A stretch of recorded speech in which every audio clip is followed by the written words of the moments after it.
যেই দিকটা কাটাতাম নাই ওইখান দিয়ে তো ইন্ডিয়ায় ঢুকে পড়ছি। এখন খালি বিএসএফ এর চোখ ফাঁকি দিয়া কলকাতা ঢুকতে হইব। লাস্কারের ভাইজানরা কয়ে দিছিল কলকাতায় ঢুইকাই পয়লা কাম হইলো এই পার্টি অফিস থেকে জাইল আধার আর ভোটার কার্ড বানায় লওয়া। উপরতলার ইনস্ট্রাকশন আছে, সব বোমা বারুদ বানানো শুরু করে দে। যা সাহায্য লাগবে একটা ফোন করবি আর আমরা হাজির করব।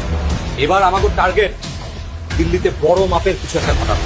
আর পুলিশ তো সব এই পার্টির নেতাকে পকেটে। পুলিশ আমাকে চুলো ছিঁড়তে পারবো না। নে এবার বন্দুক বোমাগুলি রেডি কর।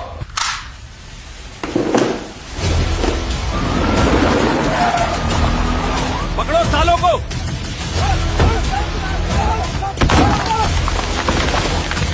আরে পুলিশ মামা দাঁড়ান, খালারে ফোন দিতাছি, কিচ্ছু করতে পারবেন না।